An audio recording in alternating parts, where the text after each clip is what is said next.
Hello, my fellow geeks. This is the Indian AvGeek, and I am Vishal Mehra. This has been quite a historic week for Indian aviation, and it continues. On November 7th, the Supreme Court of India ordered the liquidation of Jet Airways, rejecting a takeover bid by Calrock Capital and Murali Lal Jalan.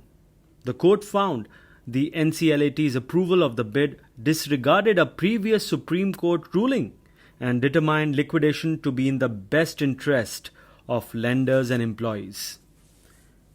And on the 11th of November, UK 986 will become the last Vistara flight. It will depart Mumbai for Delhi at 22:50 hours.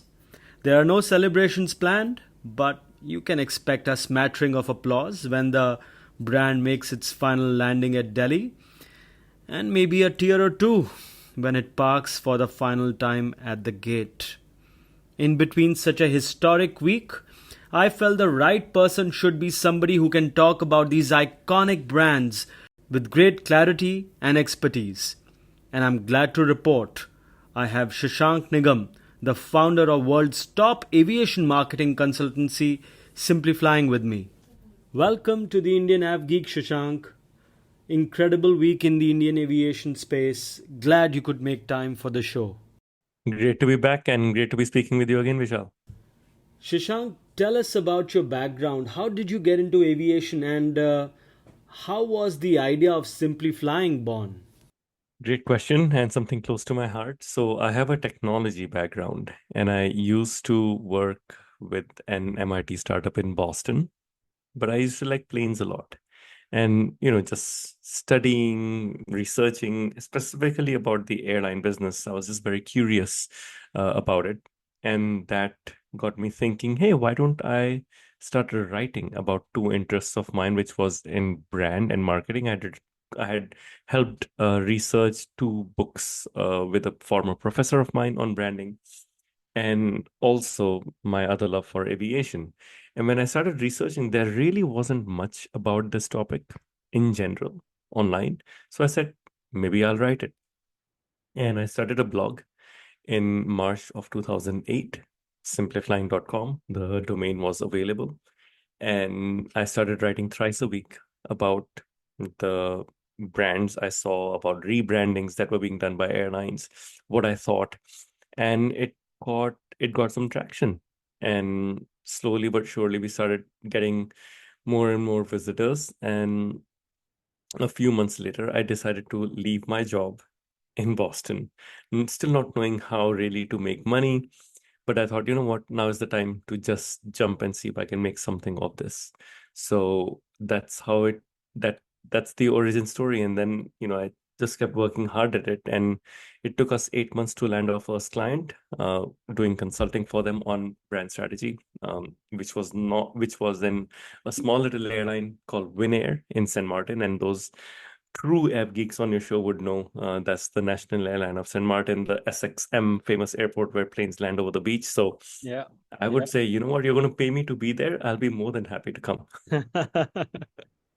I remember our first meeting, maybe 10 or so years back, where you told me how airline marketing is different from usual marketing. Can you elaborate it for our listeners? Absolutely. So the key is, when you look at simple things like our brand engagement with a can of Coke, it's maybe 10 to 20 minutes. A brand engagement with Starbucks, maybe 2 hours. Yet our brand engagement with an airline is 2 hours if you're flying from Delhi to Mumbai, or it might be from 2 hours to 24 hours if you're flying from Delhi to New York. And yet airlines kept applying the same marketing and brand principles as Coke and Starbucks and Samsung and kept failing. That's what got me thinking, hey, airline marketing has got to be different. And as I thought deeper about it, I realized there were 6 different aspects, everything from brand expectations. And, I'm sure you're used to seeing lots of posters or ads of airlines, beautiful flight attendant putting a blanket over a passenger, serving a 15-course meal or something like that. But the reality for most passengers is they are in 64D working on a laptop with dinosaur hands. Yet, airlines keep advertising something else. So how can airlines not always overpromise and underdeliver? For example, there's also the aspect around brand externalities. So I'm in Boston, it's snowing outside, and my flight gets canceled. Guess what? I'm really angry at the airline. But if I'm in Boston and it's snowing outside, and the I'm sitting in a Starbucks with a warm mug of coffee in my hand, it tastes better, right? At that point, the airlines can't say it's not my job, the weather is bad. The airlines need to own the entire experience, and they need to ensure that they are doing this right and owning the entire brand experience. So I looked at six different aspects like that, called it the 6X model: brand expectations, brand experience, brand externalities, expression, which is how airlines communicate to employees as well as customers, brand execution, everything from operational excellence to on-time performance, and finally the brand X factor, which is what is it that your brand has that nobody else does. If I was to change your logo on your ad with another airline, will it still stand out? So this became the core of Simplifying's consulting practice, and after a few years, the core focus of my first book, Soar, as well. When you started consulting, Shashank, and if we compare that to today's period, do you see a change in how airlines have evolved in their marketing game? Definitely. I mean, in the last 17 years now, Simplifying is no longer a startup. We have ourselves worked with just over 120 airlines and airports globally. It's been a fantastic ride. And really large brands like Emirates and Lufthansa in Singapore to really small ones like Estonian Air, SpiceJet in India, on a global scale, small Pluna in Uruguay. So, we've seen a lot of how this goes. And I think marketing and branding has definitely evolved. If you look at what Emirates is doing, where their ads showed, I think, Jennifer Aniston going to economy class and showcasing the economy class product, not necessarily just what's up front. And they have the tagline "Fly better, even in economy." Right? They're showcasing what's at the back. Or if you look at Indigo in India, I think another good one. Since the beginning, they focus on their on-time performance, right? They know it's not a luxury airline. They know it's a budget carrier. So what do we focus on? On-time performance. And guess what? In a place like India, being on time is a big deal. So they use that as a differentiating factor. So definitely, I think gone are the days where you can just put up a big picture of a first class cabin and expect all the people will line up and start buying your tickets. You have to go much deeper and create a emotional connection. And I think airline brands are definitely getting better. I've had the pleasure of working with you closely, and I know Simplifying works not just with airlines but also with other stakeholders in the aviation ecosystem. I'd like to know, how is airline marketing different from the marketing we see for OEMs, for engine manufacturers, or seat manufacturers for that matter? Good question again. I think the key difference is B2B versus B2C marketing. So when we work with an airline, we think about, hey, how do you create an emotional chord with the customer, the flying passenger, right? The end passenger. Whereas when you work with, let's say, an engine manufacturer, we worked with Engine Alliance, which was an engine manufacturer. We focused on how do you, okay, let's be clear. As you're a passenger, you may know the airline you're flying. You definitely know the airline you're flying. You sometimes may know the plane you're on. Us AvGeeks, we always know the plane you're on, right? If you dig deeper, sometimes you may know the seat manufacturer, sometimes you may know the airplane engine manufacturer, but that's really rare. So when you help build the brand for the airplane engine manufacturer, it's not B2C. The passenger is not the target. And the moment it's a B2B target audience, now you're thinking differently, right? So, for example, with Engine Alliance, I'll be happy to share the case study with you to include in the show notes later. We focused on the Paris Air Show, where a lot of the people, decision makers for this engine manufacturer will come. And at the Paris Air Show, we created a viral campaign for them. This is a few years ago now, where we had a tweeting engine. We had an engine that was tweeting updates throughout, like, oh, guess what? I am feeling really full today because they drank a lot of jet fuel, the engine.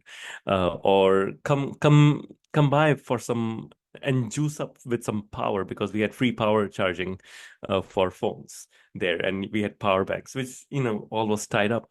And guess what? That engine generated so much traffic, foot traffic, with journalists and media, as well as potential customers to the Engine Alliance booth, that their executives were busy throughout the show. Compare this to the typical strategy of putting out press releases or holding press briefings, you get just lost in the noise, right? So that's just one example. That was a very specific tactical thing. But in B2B brands, we do everything from customer advisory boards, where customers of engine manufacturers or plane manufacturers are airlines. So how do you engage with them on a regular basis? We do customer journey life cycles. So what does the touch point map look like for a B2B customer of yours? Where can you enhance the experience? What is the experience like? Most B2B players have not thought about it. Airlines have. B2B players have not. So there's some creative ways in which we can do that. I was involved with that Engine Alliance campaign. Do you think players like Airbus or Boeing or Embraer need marketing when they already dominate their industry? The role of marketing becomes even more interesting to me when you think how they have such large backlogs, especially Airbus and Boeing. Again, good question, right? If you have a huge order backlog, why do you need to market? You might question. I think we have to zoom out a little. What is the point of building a good brand? When I started in this business, my goal was, how can I help airlines build trust? A good brand builds trust. A bad brand erodes trust. Everything a brand does, every action they take, helps build or erode trust. And any marketer can assess, did this campaign help build trust, or did this campaign help, eroded trust for me, for example, right? So no matter how large you are, every action can help build trust further or erode trust. Anyone will agree that today a company like Boeing needs to build trust. They're in deep need of building trust. So, what can they do about building trust? And that's not as much about a traditional marketing campaign as it's about installing the right CEO, showcasing that the new CEO is on the floor with the engineers. That is building trust, ensuring that they give their workers a fair deal that passes and they are treating their workers fairly. That builds trust. Starting to ensure that the FAA is certifying their new product. That builds trust. Ensuring that their sustainability efforts are not just talk, but actually walking the talk. That builds trust, right? So marketing is about trust, and it's not just about a campaign. It's about what do you do to build trust on an everyday basis. You just mentioned sustainability, and I think it's a good time to segue. Off late, I've been seeing a lot of communication around simplifying, where where you're talking about the work that you're doing for airlines and other players in the industry on sustainability. So I just want to understand what caused this pivot, and yeah, what all are you guys doing right now as far as that is concerned? Thank you. I go back to the basics. Good question again. Go back to the basics. Why did I start simplifying? The reason was I wanted to help airlines build trust.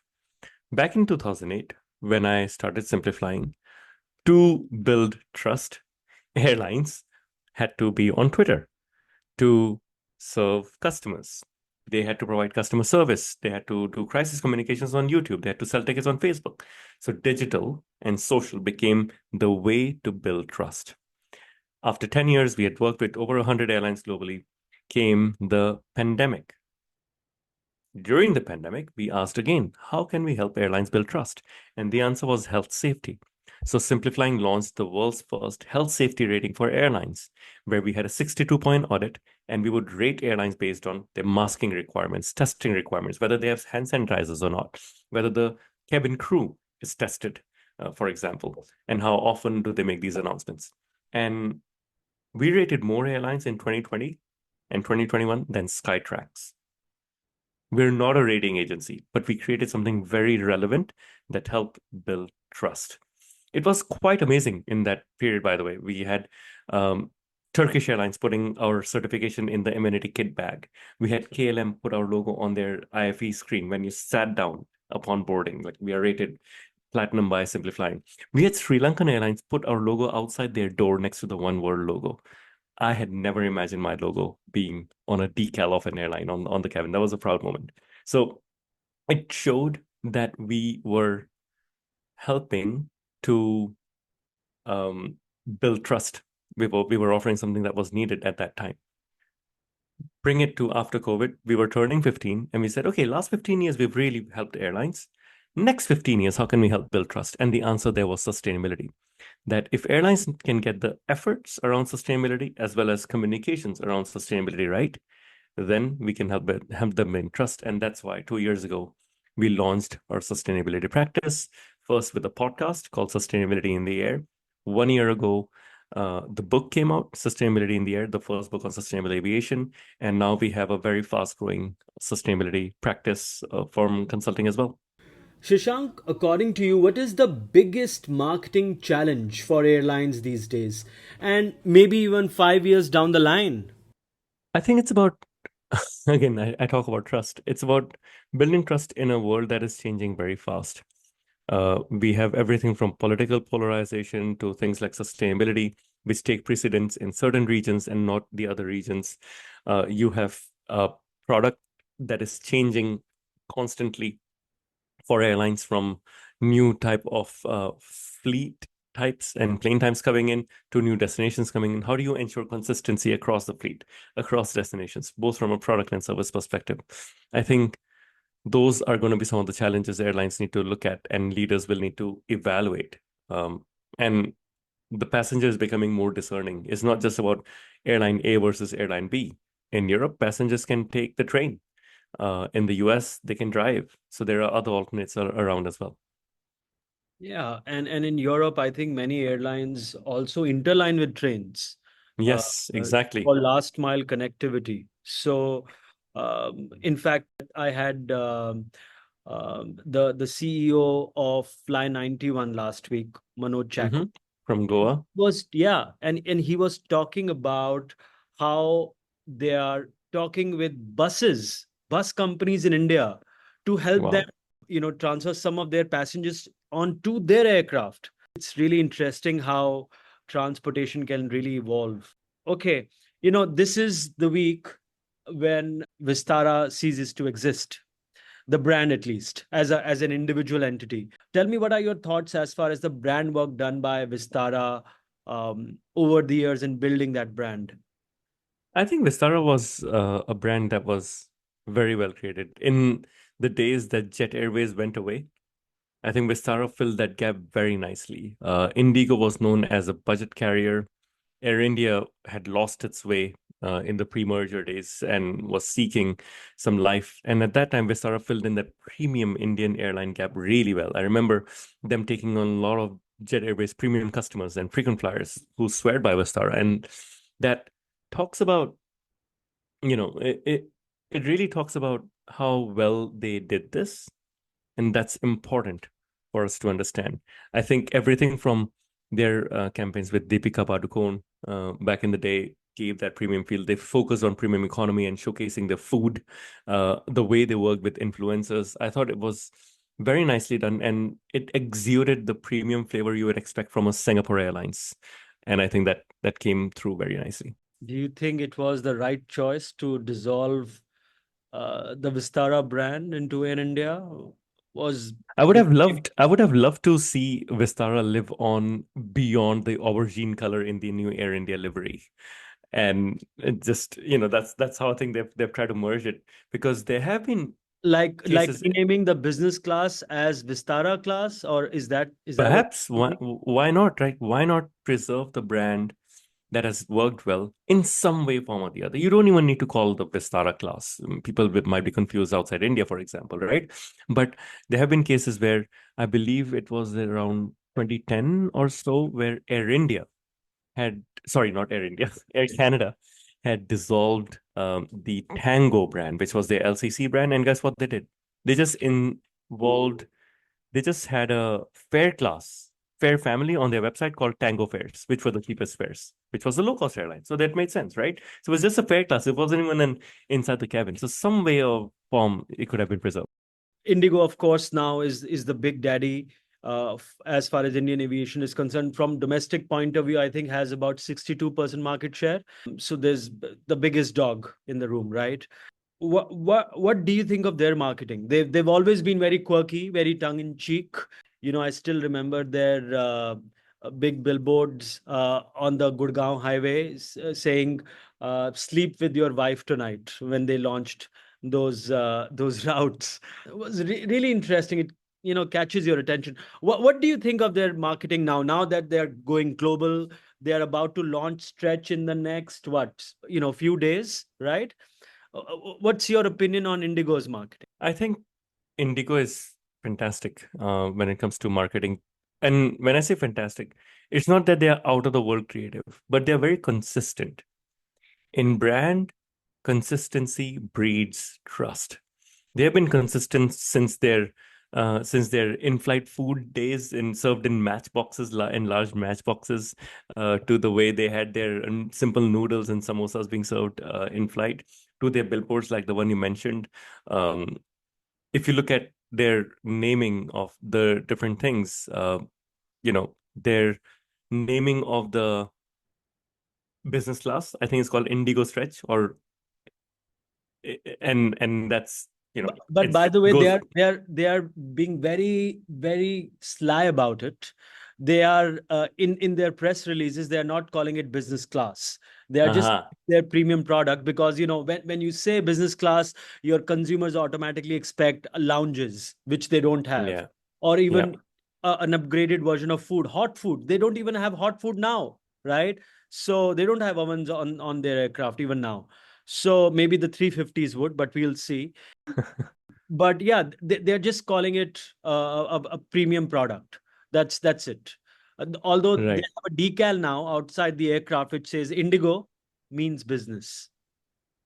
Oh, Right. that's- Exactly. Right. Indigo means business. Simple things, right? Or look at their loyalty program that they launched recently. It's called Indigo Blue Chip, right? Fantastic. Once again. And I think one of the little secrets that's not known is that Rahul Bhatia, the one of the founders, is deeply involved in the brand. He does the brand campaigns and other decisions around marketing does uh, cross his desk, and he can rule things out. So that's, I think, very, very critical when it comes to Indigo. Consistency over time has helped them, and they continue to be consistent. That's why I like them. And we're talking about consistency. Good time maybe to talk about the slightly not so consistent other major player in the market, Air India. They've had a revamp, a complete brand revamp last year, and now they're starting with their marketing. There's a slight confusion also, if I may say, because of the Vistara merger. They have come out recently with different sorts of communication, talking about how the Vistara experience would stay on, etc., etc. You might have seen some of that. What's your opinion on the brand revamp which happened last year? And the marketing campaigns which have ensued since then, now that they're trying to rebuild Air India? So Air India is a very fascinating story. I think it is one of the world's toughest airline turnaround projects anyone can experience. I think I would put South African Airways, Air India, all of them in the same basket right now. Very, very tough from a business perspective, right? And if we can turn it around, I think Campbell Wilson, his team, are doing a fantastic job in getting the right people on board. That's the first thing, right? If you want different results, you want to do things differently. To do things differently, you need people who know how to do different things, not just keep repeating the same thing. So if you filled up the entire team with IAS cadre people who are administrators, I'm not sure if Air India could have been turned around, but Campbell and his team are bringing in the right people. You look at some of the people who have joined recently, from Jairaj to Andrew Tan, ex-Singapore guys from Changi Airport and from Singapore Airlines. Very good experience that they're bringing to the table, even in the senior executive team, not just the on-the-ground team. Now, why do we bring the team in before the brand? Because your brand is only as good as your delivery. Yes, they have got new Neos coming in from a hard product perspective. They've got the A350, which is still in Aeroflot configuration, I'm sure you know. And their new 350s are coming later. But this sub fleet is such a small percentage of the entire Air India brand or product that it's not really having a big impact in terms of differentiating passenger experience right now. That's where the service comes in. Now, I know the folks who are retraining Air India staff, and they're fantastic. So, with this training, hopefully, more and more cabin crew can start differentiating the service delivery that allows Air India to upgrade its soft product before its hard product becomes consistent. So, an upgraded soft product followed by an upgraded hard product ultimately will help the brand. Now, going back to the brand itself, the brand and will, I thought it was a little, I wish they had kept something of the old Air India. It is a legacy brand. Even the Maharaja at the time of brand reveal, it was not revealed whether they're keeping it or not. So it caused a lot of confusion. I think now they have revealed a new uniform for the Maharaja, which is good. But think about it So like, they're calling their frequent flyer program, Shashank, as Maharaja thank you. Club. Thank you for clarifying. There you go. So they kept something, but when the brand was revealed, it wasn't clear whether they're keeping anything. So I was a bit disappointed. I also felt there were opportunities missed where, let's say they have the Tumi amenity kits now in business class and first class. Why not work with local Indian makers to bring out some Indian premium brands out there? Like you could have Forest Essentials products there. You could have um, what's the tea company, the premium tea company that there's in India, not Tata Tea, the Yeah, other one, no, no, you're absolutely right? So you could have showcased Indian brands as the ambassador of the country. and you know what? If you stay in a Taj hotel, the toiletry that you get is Forest Essential. There And you go. Taj, Air India, Tata's, I thought it was a done deal, but Mm-hmm. I Yeah. guess maybe again, some of the folks decided that they wanted to have a slightly more international brand name, Yeah. come in, get some brand halo from there Mm-hmm. also, rub off on the Air India brand. Um, Exactly. So yeah. just have the international appeal, right? So yeah, Correct. I felt that it will take time and it will be wrong to expect changes overnight. I think this is going to be a long process done over time. Okay, let's quickly change gears to airports.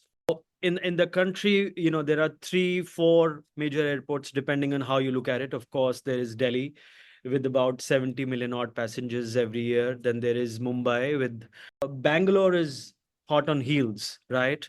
They have big expansion plans. They just opened a brand new, beautiful terminal, probably the best looking terminal in the country. We had Satyaki from the Bangalore airport a few weeks back. What do you think as far as the state of airport marketing is concerned in India? And maybe you want to talk about Bangalore airport because I think they've been very, very active. Others are as well, but I somehow feel, you spoke repeatedly about consistency, Shashank, right? And unfortunately, I see that missing as far as maybe the Delhi or the Mumbai airport marketing is concerned. Yeah, I think once again, marketing goes down to the experience, right? And experience at an airport has to be catered to very different passengers. You can have the elderly who need wheelchairs. You can have, professionals who are just doing day trips like you and I. We might be on a business trip and we need to get in and out very quickly. And you can have families. When I travel with kids, I'm a very different persona, travel persona, than when I'm traveling alone, right? I probably have checked in bags. I want to relax at the lounge. I need to feed my kids before they board the flight. All of those things come in, right? And an airport that can cater very well to these different personality types is the one that would stand out, in my opinion.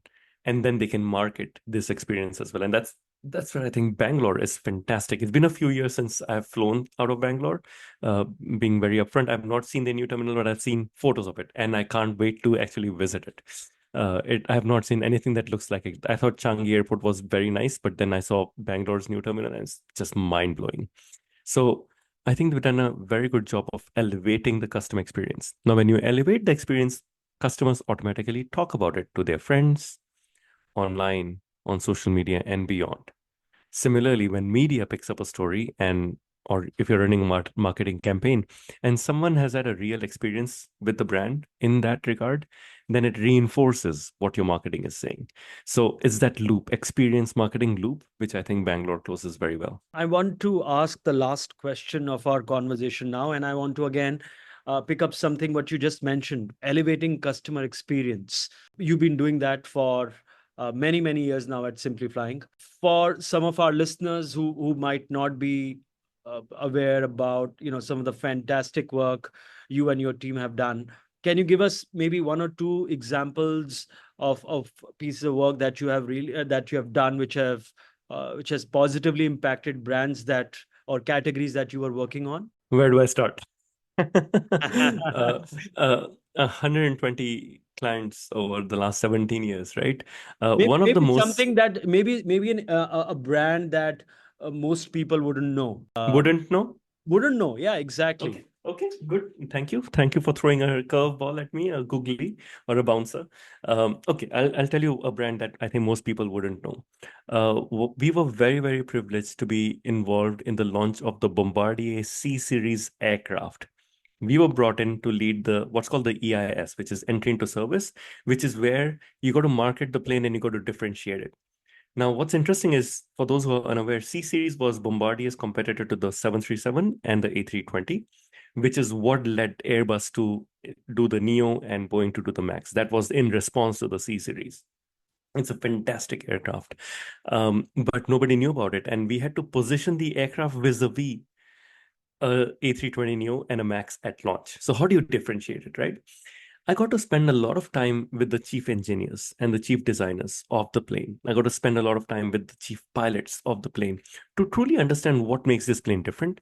And I realized that they have designed the plane from the ground up. The 737 was designed in the 60s. The 320 was designed in the 80s. Here is a plane designed in the 2010s or the 2000s. Is designed from the ground up. So simple things like the baggage handler can just roll the bag up. He doesn't need to throw it up, so it doesn't hurt his back too much. Or when the baggage handler is inside the plane, they can actually stand and they don't have to keep bending down. Or for the pilot, there's the joystick option, there's the full heads up display option. So the flying experience is better. For the passengers, the windows are as large as the Dreamliner's windows. So you get a wide body cabin feel. Or the overhead bin is a pivot bin, which is like the A320 Neo. And you were getting a wide body experience in a narrow body and was going to be a very comfortable plane. From an airline route networks perspective, it was very, very flexible to fly it and very cheap as well on a trip cost basis. I learned all of this. We condensed it as a team and we said, okay, what do we do? So we created a brand campaign around it. And the brand campaign was an inflection. So the brand campaign was hashtag not legacy. We said every other aircraft is legacy. We are not legacy. We are creating our own legacy. And it was inspired from Salesforce.com. When they launched initially, it was called not software, or they had a no entry sign for software. And we said no entry sign to legacy. And we even had a mascot going around wearing that. We had badges that said not legacy. But then we said, okay, so what is it? If it's not legacy, what is it? And given that it was designed in Quebec, given that we were going to launch it at the Paris Air Show, we said we got to have a French word or meaning to it. And the word we came up with was freedom. In terms of values, liberty or liberté in French is a dear value of the French. It's all about freedom. And that became a big thing. Freedom for network planners, freedom for baggage handlers, freedom for pilots, freedom for passengers from the legacy. So we did the entire brand launch campaign of the C Series, which is an aircraft, not an airline, which was freedom, not legacy. And that did the rounds. We actually had a billboard in Times Square on December 31st at Ball Drop, which I think was an epitome when it comes to any marketer. It was a marketer's dream. Excellent. And of course, the C series became the Airbus 220 family. I insist on calling it C Series. Very, very, very successful aircraft, and I think Air Baltic is one of Mhm. airlines flying it, and Air Baltic has been your client as well. That is correct. That is correct. And we had launched both the C series and the Q400 for Yeah. Air Baltic, the Dash 8, which SpiceJet also flew for a long time. Shashank, I just want to thank you. As always, speaking with you is a great learning experience, and this chat was exactly that. Thank you for your time, for being so kind with your time, and coming on the Indian App Geek. Thank you for inviting me. It's always great to speak with you, and it was fantastic reconnecting, Vishal. All the best. Talking to Shashank is always a lovely experience, and some of his perspectives on aviation marketing are so deep yet easy to understand. As we bid goodbye to brand Vistara, the Indian AvGeek will have another special episode on Vistara next week.